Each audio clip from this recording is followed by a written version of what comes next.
전국의 시청자 여러분, 그리고 해외 동포 여러분, 안녕하셨습니까? 지금부터 선한 목자 텔레비전 방송을 시작하겠습니다. 먼저 하나님께 기도드리겠습니다. 여호와여, 내가 주의 구원을 사모하여 싸우며 주의 율법을 즐거워하나이다. 내 영혼을 살게 하소서. 그리하시면 주를 찬송하리이다. 아멘. 아멘. 거룩하시고 자비하신 하나님 아버지, 모든 사람이 회개하여 다 구원에 이르기를 원하시며 하루를 천년같이 천년을 하루같이 길이 참고 기다리시는 하나님께 감사와 찬양을 드립니다. 천국과 지옥에 관한 설교가 사라져 버리고 그리스도가 버려져 외면당하고 있는 오늘날의 기가 막힌 기독교의 실상 속에서 말씀을 붙잡고 미련한 복음을 전파하고 있는 선한 목자 텔레비전 방송을 기억하여 주시고, 보다 많은 사람들이 생명의 말씀을 듣고 영혼이 거듭날 수 있도록 지혜와 능력을 더하여 주시옵소서. 아멘. 우리 주 예수님의 이름으로 기도하였습니다. 아멘. 아멘.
네, 여러분, 오늘도 방송 전에 이성희 집사 인사 말씀 드리겠습니다.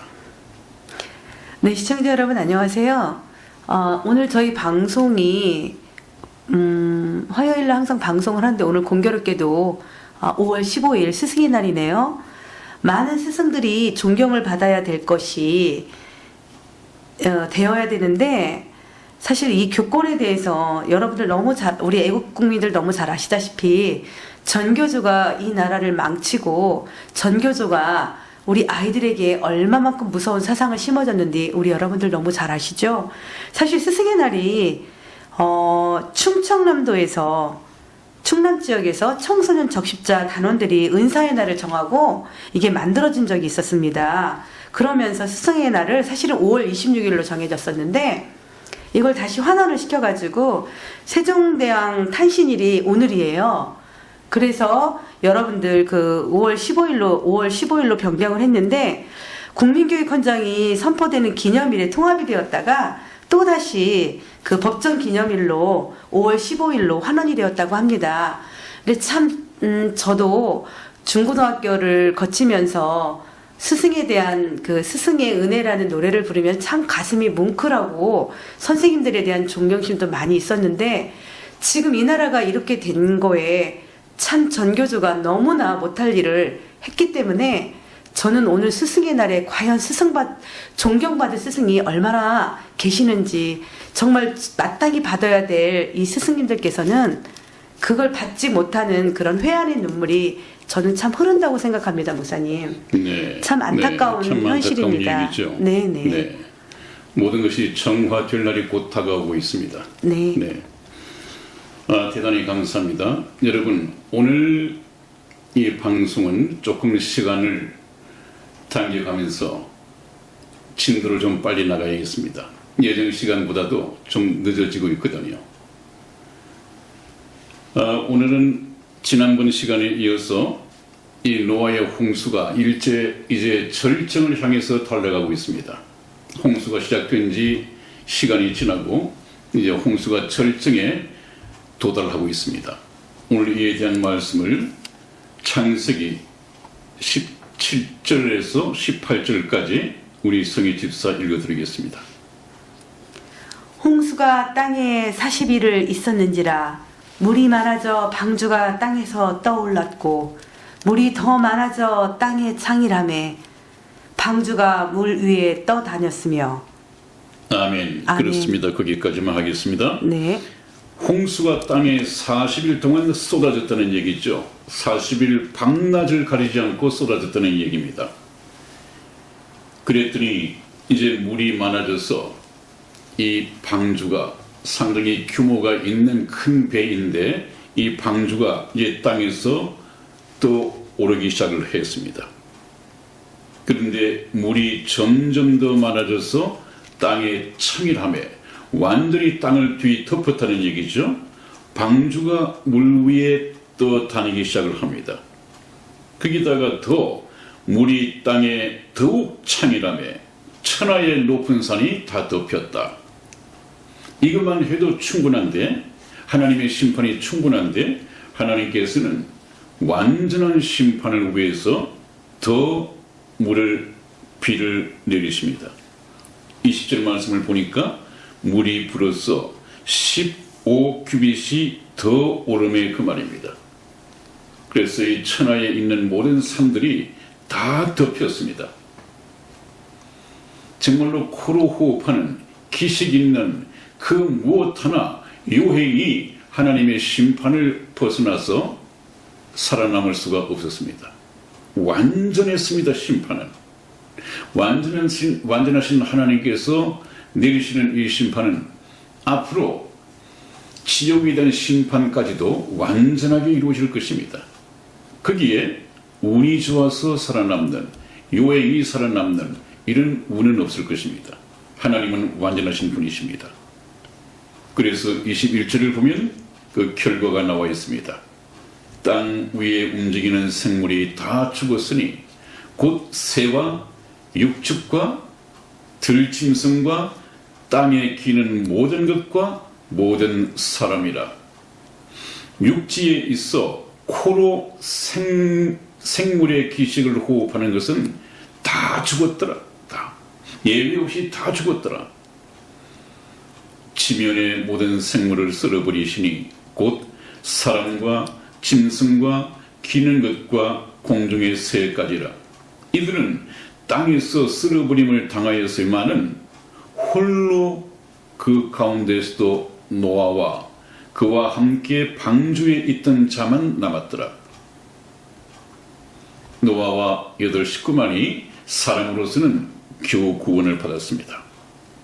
그리고 난 후에도 물이 150일을 땅에 그대로 창일해 있었다. 넘쳐 흐르고 있었다. 그 무엇 하나가 유행이 살아남을 수 있겠습니까? 실로 하나님의 이 홍수 심판은 완전했습니다. 그 다음에 이제 8절에 넘어가면 홍수가 그치기 시작하죠. 하나님이 노아와 그와 함께 방주에 있는 모든 들짐승과 육축을 권념하사, 권념하다고 하는 것은 기억하셨다는 말씀이죠. 보살펴서 생각하다, 기억하셨다. 하나님은 참 이 우주를 만드시고 하실 일도 많으실 텐데 노아의 방주 안에 있는 것을 깜빡 잊어버리시면 큰일 나죠. 그러나 하나님의 관심은 방주에 머물러 있었습니다. 하나님의 최고의 관심은 이 지구에 있습니다.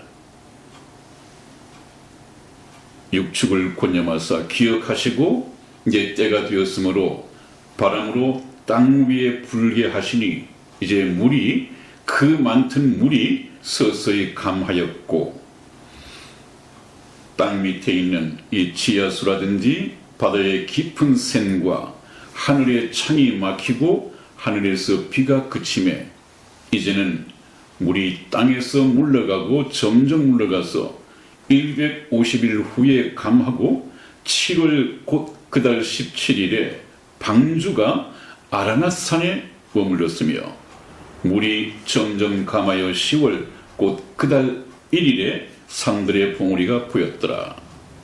네, 여기까지만 읽는 것으로 하겠습니다. 홍수가 하나님의 계획대로 또 말씀하신 대로 이루어졌고 또 말씀하신 대로 그쳤습니다. 그 다음에 이제 하나님의 관심과 이 성경 말씀을 읽고 있는 모든 사람들의 관심은 어디에 쏠리고 있습니까?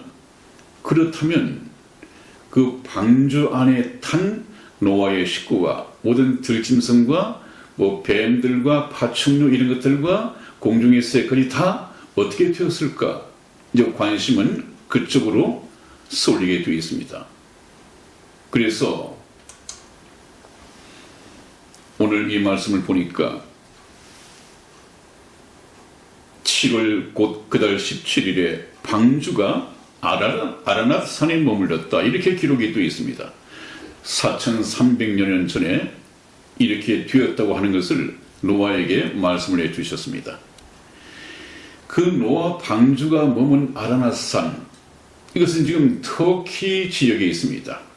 터키와 시리아 국경 지역에, 소련 국경 지역에 있는데 이것은 만년설로 뒤덮여 있습니다. 저도 2년 전에 터키에서 저 아라낫 산 근처에까지는 갔었습니다만은 더 이상 올라갈 수가 없었습니다. 그래서 우선 노아의 방주가 아라낫 산에 머물렀다. 그렇다면 아라낫 산에서 이것이 역사적인 사실이라고 한다면 노아의 방주가 당연히 발견이 되어야겠죠. 그래서 그에 따른 정보를 조금 수집을 해봤습니다. 좀 광대한 자료를 믿을 수 있는, 이 성경 말씀을 믿을 수 있는 이 광대한 자료를 제가 좀 수집을 해봤습니다. 아라낫 산의 위치와 이 고도 다시 한번 말씀을 드린다면 에덴 동산으로 추정되는 지역이 바로 오늘날 이라크와 또 이란, 사우디 이 접경 지역에 있습니다. 이것은 에덴 동산을 공부할 때 다시 말씀을 드리죠. 그러나 지금 아라낫 산, 저 아라낫 산의 위치라고 하는 글자 밑에 만년설로 뒤덮인 산이 있죠. 저것이 아라낫 산입니다. 저 높이는 5165m로서 우리나라 백두산의 약 2배 정도의 높이가 됩니다. 굉장히 높은 산이죠. 거의 저 산 정상 부분에서 노아의 방주가 실제 발견되었다는 이 정보들이 많이 들어와 있습니다. 우선 한번 보시죠.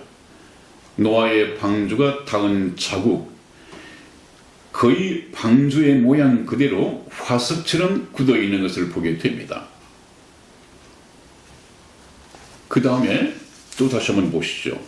과연 저것이 노아의 방주가 머물렀던 곳인가 하는 것을 좀 더 실감나게 비유해 주기 위해서 옆에다가 노아 방주의 모양을 갖다 놓고 이렇게 비교를 한 사진입니다. 그래서 노아의 방주가 머문 흔적에 입증을 하고 있는 부분이죠. 그 다음에 또 한번 봅니다.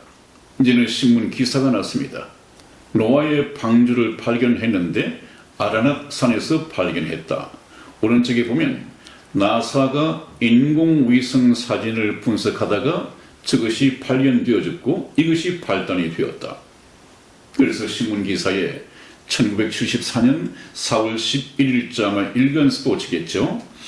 노아의 방주가 아라낫 산정 산 꼭대기 어려움 속에 있다. 이 엄청난 규모의 이 배가 어떻게 그 산 꼭대기까지 우리나라 백두산 높이의 2배 가까운 아라낫 산 꼭대기까지 올라가 있을까? 사람들이 끌어다가 올려도 올릴 수가 없는 거겠죠. 그것이 좀 수수께끼를 더해 줍니다. 그 다음에 계속해서 이제 쏟아집니다. 노아의 방주는 어떤 신화가 아니라 꾸며낸 동화적인 얘기가 아니라 역사적 사실이었다. 역사적 사실이라고 하는 이 결론을 내리려면은 뭔가 역사적으로 사실을 뒷받침할 수 있는 증거품이 나와야겠죠? 그것이 바로 노아의 방주입니다. 노아의 방주는 사실이었다. 노아의 방주 터키 아라낫 산에서 찾았다. 구약 성서에 나오는 것과 모양과 크기가 꼭 같다는 것까지 확인을 했습니다. 계속해서 같은 신문 기사죠. 노아의 방주가 닿았던 곳, 성서 속 노아의 방주가 닿았던 곳은 바로 터키 아라나트 산이다. 산 봉우리 호수가 가장자리에 얼음에 파묻혀 있었다. 하나님께서는 이것은 중대한 역사적 유물이기 때문에 썩지 않게 만년설 천연 냉장고 속에 보관을 하고 계시다가 이 마지막 때 하나님께서 계획하신 이 역사의 마지막 때 예수님께서 뭐라고 말씀하셨습니까? 인자의 임함도 노아의 때와 같을 것이다.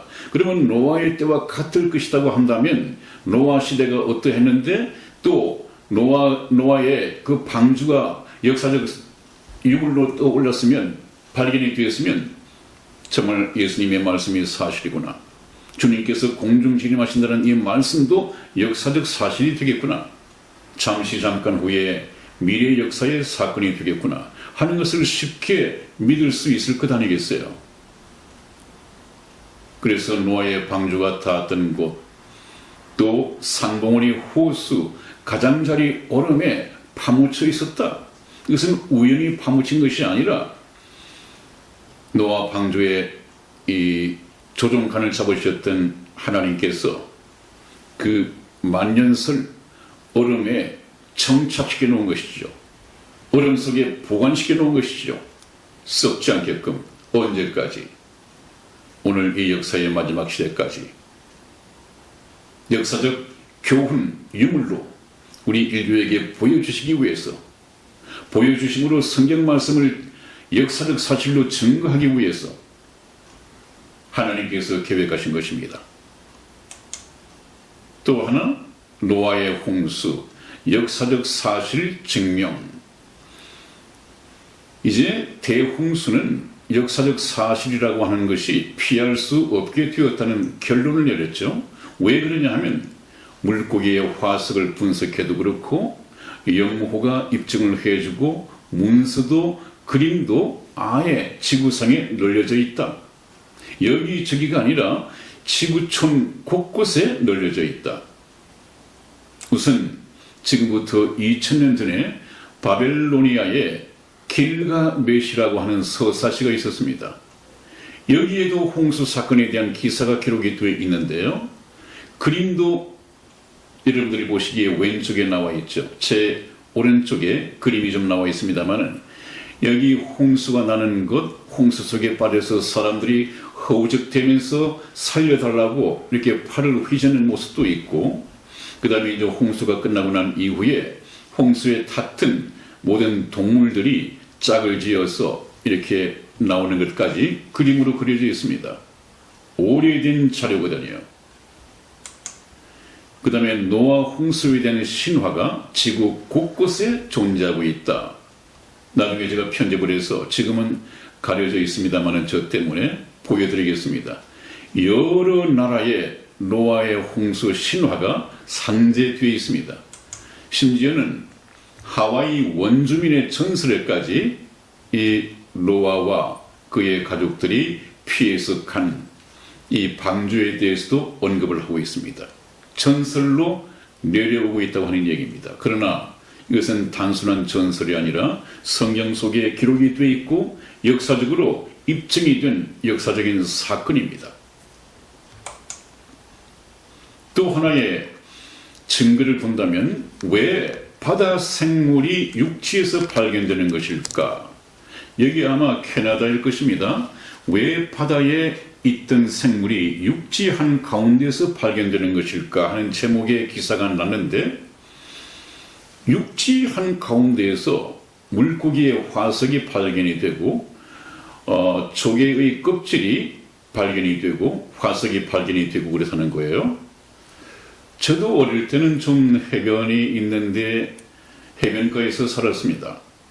그래서 바다에 놀러를 가보면 이제 집으로 돌아오기 위해서는 산길을 걸어서 오는 코스가 있는데, 그 어릴 때도 좀 이상하게 생각한 것이 있습니다.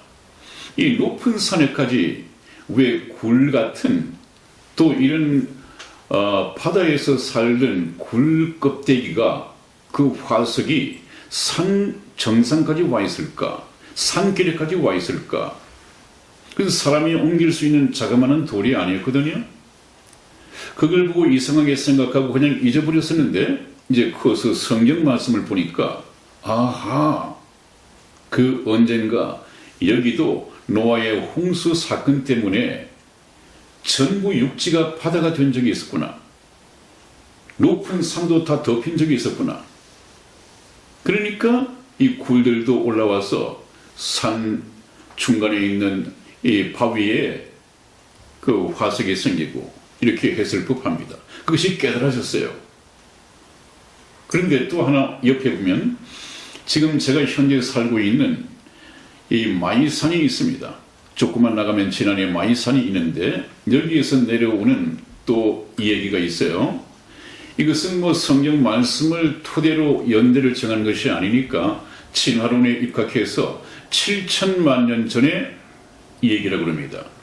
7천만 년 전에는 지금 이 마이산 정상도 바닷속에 있었다라는 이 얘기를 시작을 합니다. 산 정상에서 물고기 화석이 발견이 되었다는 거예요. 마이산 정상에서 물고기 화석이 발견이 되는데 이것을 어떻게 해석을 하느냐? 이 마이산 정상도 꼭대기도 7천만 년 전에는 바닷속이었다. 이렇게 얘기를 합니다. 이 성경을 알았다면, 그래서 노아의 대홍수 사건을 알았다고 한다면 이렇게 오진을 하진 않을 텐데요. 잘못 진단이 되어 있습니다. 그래서 정확한 역사의 해설도 하나님의 말씀을 통해서 해설을 해야만이 정확한 역사의 해설이 될 수 있습니다. 왜 그렇습니까? 역사는 히스토리, 제가 참 즐겨드린 말씀이죠. 히스토리는 그분의 이야기. 그러므로 역사의 의미를 알려면 그분의 이야기 가운데서 찾아내야 합니다. 그러면 거기에 바로 그 역사를 해설해 줄 수 있는 역사의 의미가 담겨져 있거든요. 그 다음에 또 하나는 각가지 화석이 대홍수를 입증해주고 있다. 노아의 대홍수가 역사적 사실이라고 하는 것을 입증해주고 있다. 무엇이? 각가지의 화석이. 그렇습니다. 각가지 해석, 여기서 얘기하는 각가지 회석이라고 하는 것은 맘모스 떼가 500만 마리가 한꺼번에 땅속에 파묻혔단 말이죠. 또 어떤 것들은 이 초식동물인 맘모스 떼가 바로 남극과 북극 얼음 속에서도 발견이 되고 여기저기에서 발견이 된답니다. 그것이 바로 노아의 홍수를 입증해주는 하나의 증거품인 동시에 또 하나는 아마 지금 제가 편집을 해서 확대시켜 드리기 전까지는 잘 모르실 텐데 제 왼쪽 어깨 위에 이 가로질러진 치층 구조를 뚫는 큰 아름다운 나무가 있습니다. 치층이라고 하는 것은 옆으로 쭉 이어지면서 이것은 뭐 고생대, 중생대, 무슨 세대 해서 시대적으로 출현했던 생물들을 다 진단을 하고 지층을 이루었다고 얘기를 하는데 과연 그런가 했지만 이 지층을 가로질러버린 그 나무가 세로로 이렇게 세워져 있습니다. 저것이 발견되고 나서는 지층 분석, 지질학 분석 이건 아무런 의미가 없어져 버렸습니다. 왜요? 바로 그 지층을 가로질러서 세워진 발견된 이 나무가 있기 때문에 이 나무는 여러 오랜 세월을 두고 만들어진 것이 아니단 말이죠. 어느 순간에 갑자기 쓰러져서 박힌 것입니다. 그러므로 옛날 몇백억 년 전부터 쭉 지층을 이루어져 왔다고 하는 학설은 그 설득력을 잃는 것이죠. 그래서 각가지 화석이 대홍수 사건이 있었다고 하는 것을 입증해주고 있다. 그 다음에 아까 말씀드렸습니다. 노아의 8 식구만 구원을 받고 방주에 탔다. 그리고 모든 사람들은 다 멸망하여 죽었다. 그래서 중국 사람들은 뜻글자죠. 중국어는 뜻글자인데 배선자, 인간이 만든 최초의 배, 저 배선자를 쓸 때 앞에 배주 변에다가 오른쪽 위에 8팔자 그 밑에 입구자를 써서 배선자를 씁니다. 그 뜻의 근원이 무엇이냐? 배에 8식구가 탔다. 그래서 그 배가 바로 오늘날의 배선자를 이루었다고 합니다. 노아 할머니와 또 세 아들과 또 세 자부 8식구가 탔습니다. 그래서 중국어를 보면 상당히 재미있는 것들이 많아요. 그 성경 말씀을 많이 이렇게 담고 있는 표현들이 참 많이 있습니다. 나중에 또 소개를 좀 드리죠.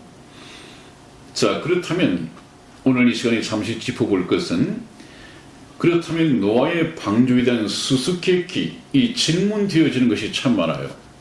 그래서 저는 인터넷에 들어가서 이 노아의 방주, 노아의 홍수에 대해서 어떤 질문들을 하고 있는가, 어떻게 궁금한 점을 가지고 있는가, 이것을 성경적으로 좀 답변을 들어야 할 책임이 있는 이 성경을 공부하는 또 연구하는 목사이기 때문에 어떤 것을 궁금해할까 좀 제가 찾아봤습니다.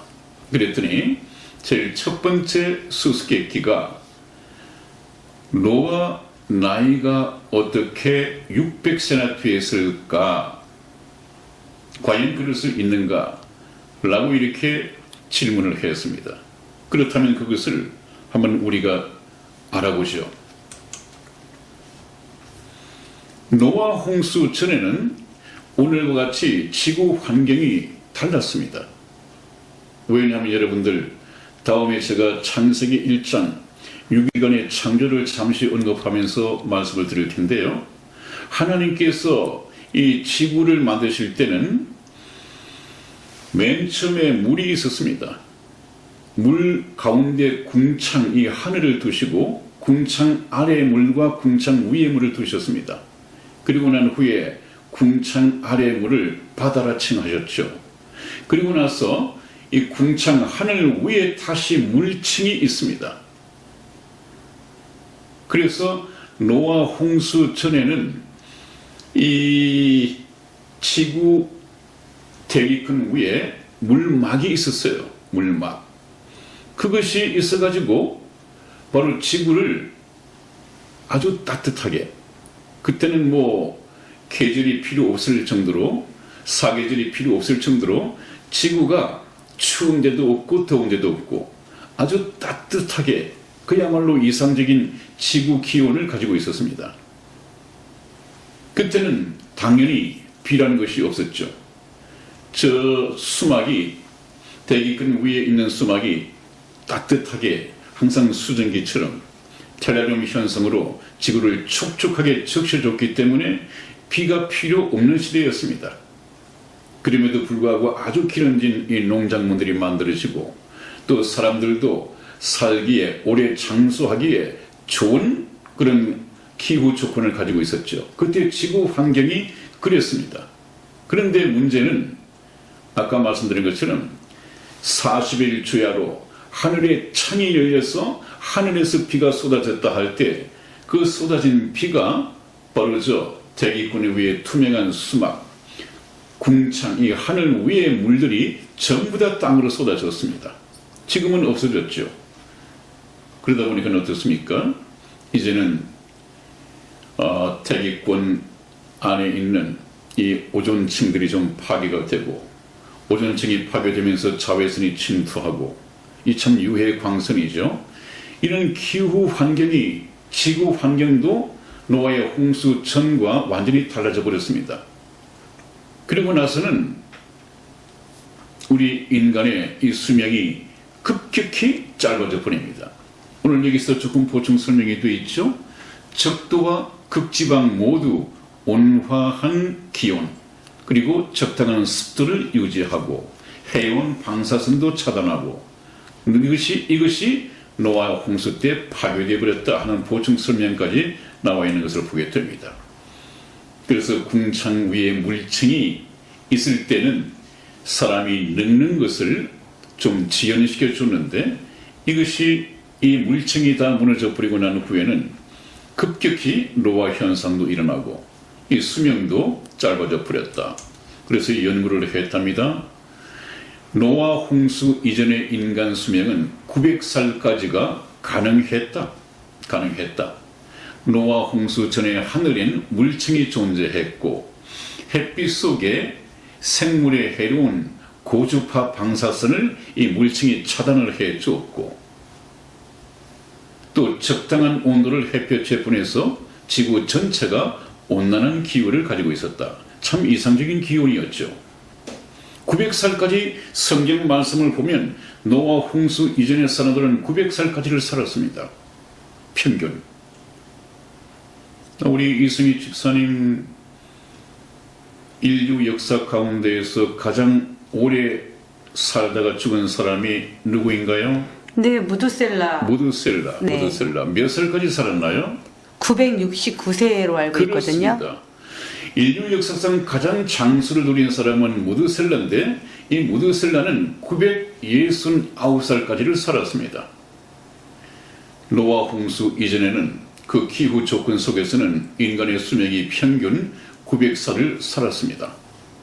그러면 노아 할아버지가 600세 홍수를 만났다. 이것은 전혀 문제가 될 수가 없는 것이죠. 그래서 노아의 홍수 후에는 그 물층이 쏟아져 버리고 난 이후에는 인간의 수명이 급격히 단축됐다. 그 이유를 궁창이 수명을 해버렸다. 방사선 차단이 안 돼서 노화 현상이 빨라졌다. 이렇게 얘기를 하고 있는 이유가 바로 그것입니다. 이것은 과학적으로 지구 과학을 가지고 이 문제를 풀어서 답변이 충분히 되었으리라고 보고 있습니다. 이것을 찾아내는 것이 성경 과학자들이나 또 성경을 연구하는 사람들이 해야 될 부분이죠. 네, 이제 두 번째 노아의 방주 미스터리가 있습니다. 또 어떤 질문을 해왔는가 하니 모든 동물을 어떻게 모았을까? 이 질문자는 아마 그 많은 동물들을 노아가 모은 걸로 알아요. 산과 들로 다니면서 모아온 걸로 이렇게 아마 생각을 했던 모양이죠. 그래서 이런 질문을 냈는데 성경 말씀을 보면 노아가 찾아다니면서 둘씩 끌어 모은 것이 아니라 창세기 6장 20절을 봅니다. 성경 말씀에서 답을 얻어야 하니까요. 새가 그 종류대로 육축이 그 종류대로 땅에 기는 모든 것이 그 종류대로 각기 둘씩 네 개로 나오리니 그 생명을 보존케 하라. 그 말씀을 가만히 보면 종류대로 그것들이 네 개로 나오리니 그 말씀을 보면 하나님께서 나오게 하신 것이고 초능력자이신 하나님께서 노아가 있는 방주에까지 나아가게 만든 것이고 노아는 자기 앞에 나온 그 동물들을 이끌어서 방주 안에 넣었다는 것 아니에요. 그러니까 이 일을 하는데 하나님께서 하신 역할이 있고 노아가 한 역할이 있고 그러므로 우리가 성경 말씀을 보면 이 쌍을 지어서 나오게 하신 분은 하나님이시다 하는 답변을 성경에서 찾을 수 있습니다. 그 다음에 우리가 공부해야 할 것은 각기 둘씩 네 개로 나오리니 이것을 제가 조금 늦게 보여드렸습니다. 그 다음에 노아의 방주에 수용해야 할 동물들이 얼마나 많은가 이 생물학자들이 또 성경을 가지고 연구하고 또 생물학적인 측면에서 연구를 해가지고 아마 질문을 한 것 같아요. 방주에 탄 동물은 이 세상에 존재하는 포유류가 약 3,500종 또 기어다니는 이 파충류가 5,500종 공중의 새까지라고 했으니까 이 새는 모두 8,600종 정도가 된다고 그래요. 이것들이 다 노아 방주에 수용되어야 됩니다. 그러면 과연 이 노아 방주 규모가 이것들을 수용할 만큼 큰가 하는 것에 또 의문이 생길 것 아니겠어요. 또 다음 단계로 넘어가 봅니다. 만일에 우리가 예를 들어서 한 쌍씩 들어갔다면 3만 5천여 마리가 들어간다는 얘기죠.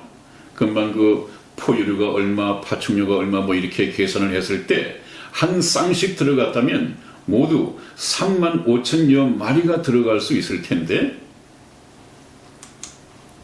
노아의 방주 규격은 전번에 하나님께서 말씀을 하셨죠.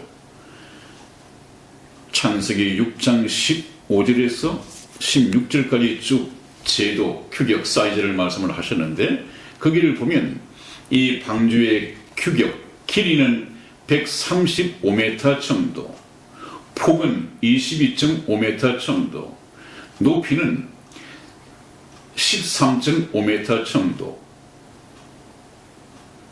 3층 구조물 그렇게 되어 있습니다. 이 규격에다가 한번 환산을 해보죠. 그 크기의 노아 방주의 규모를 환산을 하면 한 층이 약 900평 되는 3층 건물이라고 생각하면 되겠습니다. 한 층이 900평 같으면 굉장히 넓죠. 그것이 또 3층 건물이 된 규모라고 보면 되겠습니다. 그렇다면 노아의 방주 수용 능력은 작은 거에서부터 큰 동물이 있을 테니까 평균 크기를 양으로 잡는다면, 한 마리의 양으로 잡는다면 이 노아 방주의 수용 능력은 양이 12만 5천여 마리가 들어갈 수 있는 크기라고 합니다. 그렇다면 아까 말씀드린 것처럼 3만 5천여 종 한 쌍씩 들어간다고 볼 때 3만 5천여 마리가 들어갈 수 있었는데 12만 5천여 마리가 들어갈 수 있는 크기의 방주라고 한다면 수용 능력은 다 채우고는 남죠.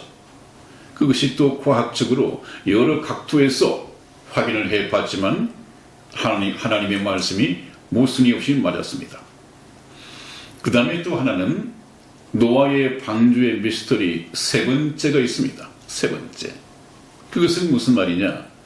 그 많은 동물을 어떻게 관리했을까 하는 것입니다.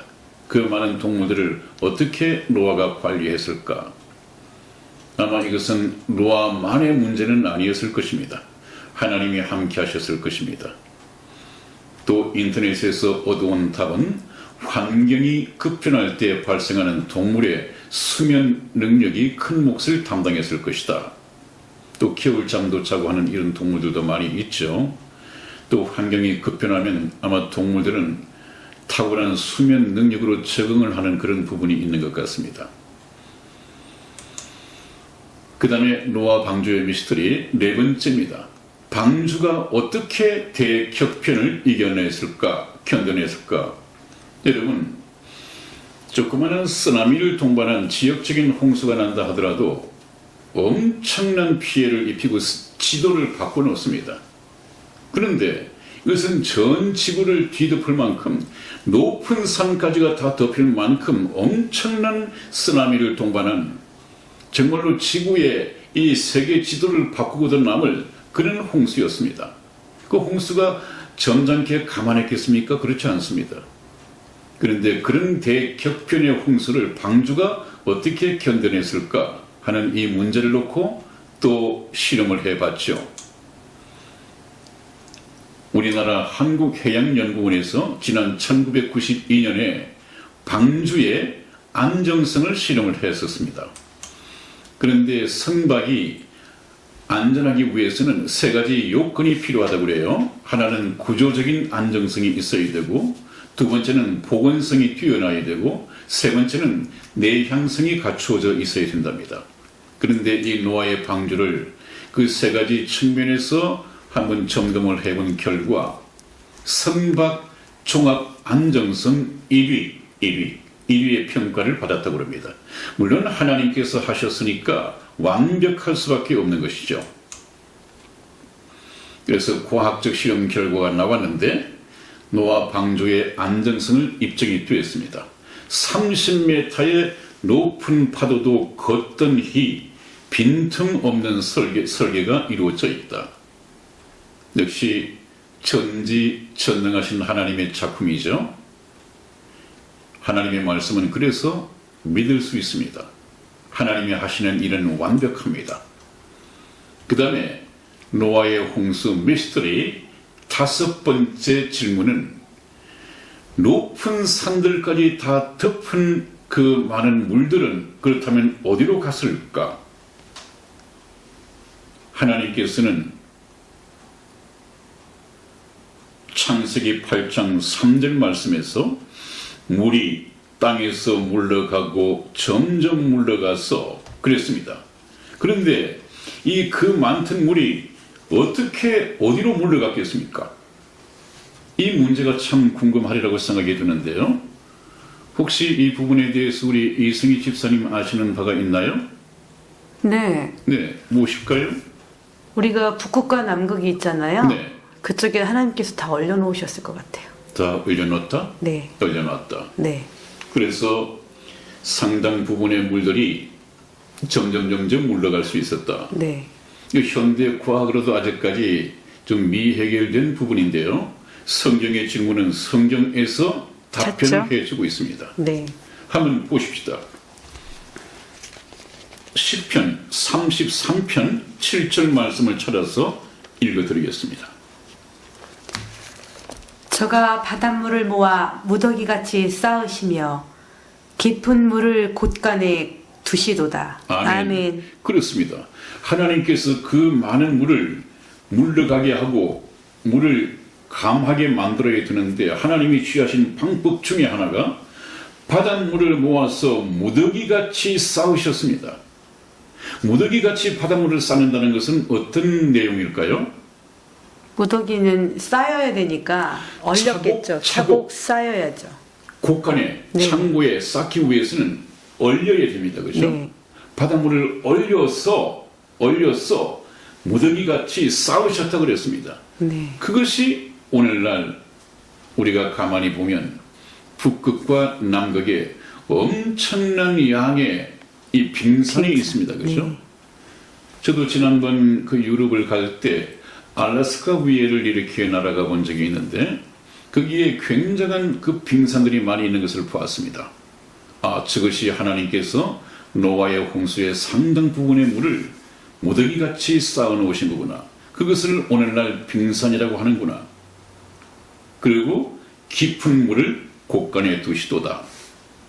그렇다면 이 북극과 남극에 있는 이 얼음들의 물의 양이 어느 정도인지 준비된 동영상 하나를 보면서 마치도록 하겠습니다.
네, 여러분 잘 보셨습니까? 오늘 이 동영상을 통해서도 현대 과학은 명쾌한 대답을 내놓지 못하고 있지만 노아 홍수 사건을 통해서 이 세상을 물로 뒤덮었던 이 하나님과 또 하나님께서 이 물을 어떻게 처리하셨는가 하는 것에 대해서 북극과 남극에 바닷물을 올려서 무더기같이 쌓으셨다 하는 이것이 성경으로 입증된 사건을 제가 말씀을 드렸습니다. 말씀드리는 중에 오늘도 많은 시간이 흘러갔습니다. 오늘 여기서 마치고요. 다음 주 시간에는 그렇다면 하나님께서 이 노아의 홍수를 통해서 저와 여러분에게 주시고자 하는 이 영적인 의미, 영적인 교훈, 역사적인 교훈이 무엇인지를 다음 시간에 공부해 보도록 하겠습니다. 여러분 대단히 감사합니다. 다음에 뵙겠습니다. 네, 안녕히 계세요.